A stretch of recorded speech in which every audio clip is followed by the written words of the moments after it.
또한 교회는 사명 공동체이며 예배 공동체가 되어져야 하고, 가장 중요한 것은 교회는 축복의 공동체가 되어져야 된다는 것입니다.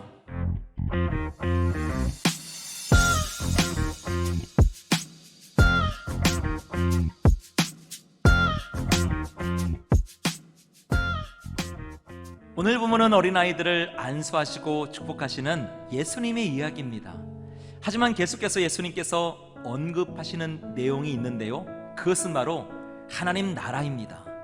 예수님께서는 제자들에게 어린아이들이 오는 것을 용납하고 금하지 말라고 하시면서 하나님 나라가 바로 이런 자의 것이라고 말씀해 주셨던 거예요. 그리고 하나님의 나라를 어린아이와 같이 받들지 않는 자는 결단코 그곳에 들어가지 못할 것이라는 말씀도 하셨던 것입니다. 제가 오늘 본문에서 다루려고 하는 이야기는 바로 예수님의 복 주심과 가르침이신데요, 먼저 축복하시는 예수님의 모습을 보세요. 16절에 보니까 그 어린 아이들을 안고 그랬어요. 축복하시는 예수님의 모습 속에 사랑이 가득히 담겨져 있는 것을 알게 되는 구절입니다.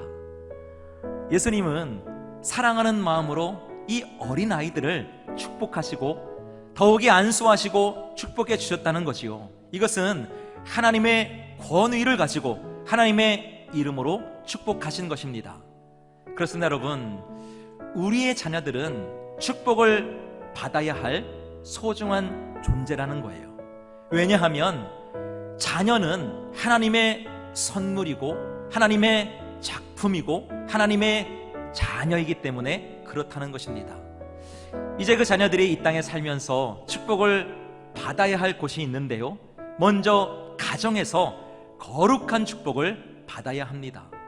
가정은 우리 하나님께서 주신 가장 축복된 곳이고, 가정은 이 땅에서 천국을 맛볼 수 있는 가장 아름다운 곳이라는 거예요. 여러분, 한번 생각해 보시기 바랍니다.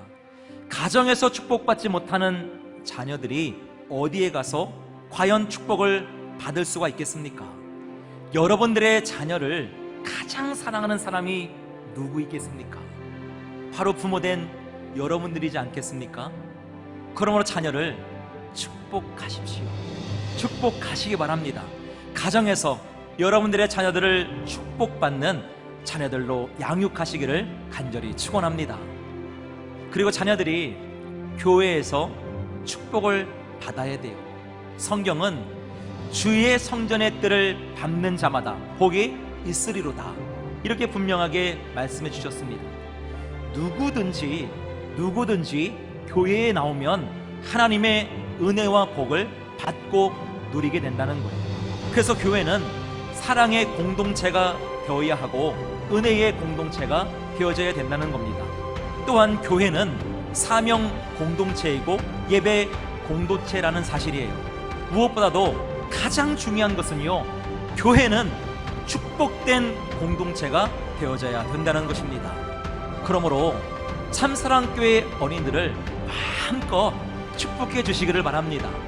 또한 부모는요, 자녀들을 축복하며 자녀들에게 주 안에서 순종과 공경을 가르쳐야 돼요.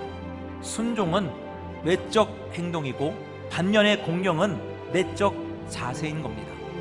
순종이 없는 공경은 전혀 의미가 없다는 거지요. 또한 공경이 없는 순종은 외식에 불과하다는 것입니다. 그러므로 부모는 자녀들에게 순종과 공경을 동시에 가르쳐야 된다는 거예요. 여러분, 모든 자녀는 바로 죄 중에서 출생을 합니다. 그러기에 부모가 자녀에게 순종과 공경을 가르치지 아니하면 자녀는 부모에게 순종하지도 않고 부모를 공경하지도 않는다는 것입니다. 그러므로 부모는 자녀들에게 순종과 공경을 부지런히 가르쳐야 될 줄로 믿습니다. 사랑하는 성도 여러분, 그러므로 여러분들은 순종과 공경을 잘 가르치고 예수 그리스도 안에서 신령한 복으로 축복해 주시기 바랍니다. 그리하여 축복받는 자녀들이 되고 다른 사람을 축복하는 복된 자녀들이 다 되시기를 주님의 이름으로 축원합니다.